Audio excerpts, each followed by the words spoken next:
listen, immediately I'm just going to say up front, if you're squeamish or you have a weak stomach or you gag easily or you just can't take any sort of gross shit at all, then you can't watch this. I promise you cannot watch this. So there's your warning. You want to be a daredevil about it? Go fuck yourself. Here we go.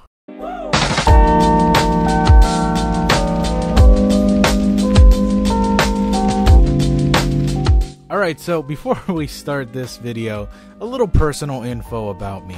So, my mother and father, Catholic, Mexican. So, those two combinations, when they come together, you get me, a baby who was born uncircumcised. I don't know why that is. I just don't care about it. Like, it always seems really funny to me that circumcised people love to argue with uncircumcised people, because like that argument of, oh, you're uncircumcised, so you have a smelly smegma dick.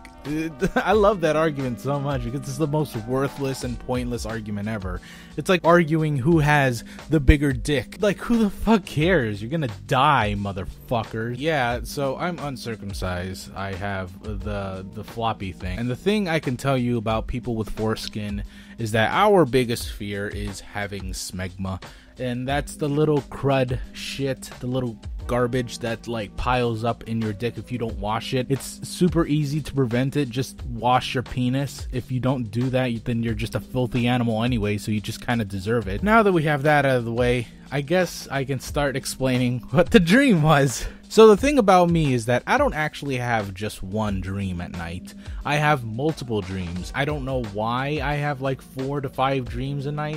I just sort of have an active imagination, I suppose. So at first I was dreaming that I was inside like a Degrassi show, like a teenage drama, and I was talking to all my hip and happening friends, and one of my friends were like in this one weird relationship with this one black kid. I don't know why I had to mention that he's black. Anyways, we were in this post-apocalyptic wasteland in this teenage drama. I forgot to mention that. Yeah, we're like in San Francisco, but like San Francisco 20XX, you know, like in the fucking future. Yet we still have high school, which is just weird, but whatever. So in order for us to get back home and get to high school, we have to ride these little buggies, these like doom buggies from like, and I'm saying doom buggies, not dune buggies.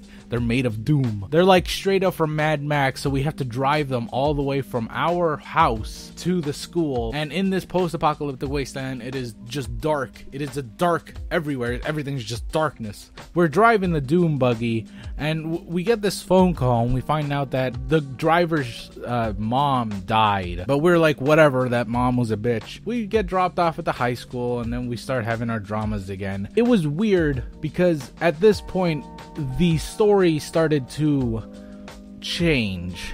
Everybody's teenage drama shit was starting to show itself. Like, for example, the one girl has conflicts with the one black kid. This other friend of ours is dealing with the fact that he's a fat fuck. I had my own problems, and that was my fear of smegma. And so I went to the high school bathroom. Still dark as fuck outside, but there's like a blue neon light inside the bathroom. I don't know why. I don't know why I had to check my foreskin, but I had this weird feeling within my soul that there was something wrong, like down there. And so I peeled back the foreskin, and on my penis, the raw penis head, there was like a little fuzzy smegma thing there. And I was like, oh, that's gross. That's really disgusting. And then I started to try and scrape it off, but a bit of the flesh came off. So I'm like, oh, I'm just going to quit on that. So it was like dangling little smegma fuzz hanging from my bell end. So I pulled back even farther from the foreskin.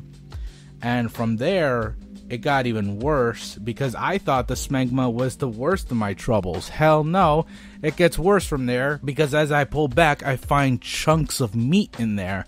Chunks of chicken meat, to be specific. Very green, very mucusy, very just raw, smelly chicken skin. What the fuck is going on? So I keep pulling back even further and I find the very bottom of my foreskin is like a bulge, and when I pull that bulge back, I find like 50-year-old chicken that's just there, and I just start peeling away at the meat. and I pull it out, and there's like it's mucusy. That's the weird part about it. It's like it's green. It's full of boogers and shit. And so when I get to the last part of my foreskin, I find this bone. The fuck is this? So I start cutting out my foreskin to see what the bone is, and I pull it out, and it's just like this fucking half-eaten drumstick of a chicken wing or some shit. And it's like, what the fuck is this? I'm looking at my hand, and I'm just like, what is going on? I'm infected. I hate smegma. And like, that's the funny thing about it. It's like, in my mind, I was thinking, man, smegma sucks. Like, as if smegma is that. Having chicken and chicken bones inside your foreskin. That's what smegma is. It's like, no, that's obviously not what it is, but what the fuck even? Anyways, I just keep fucking taking out, and the meat doesn't stop, and it's just pouring out. It's like Niagara Falls of meat. It was disgusting. It was fucking sickening. Tasted great though.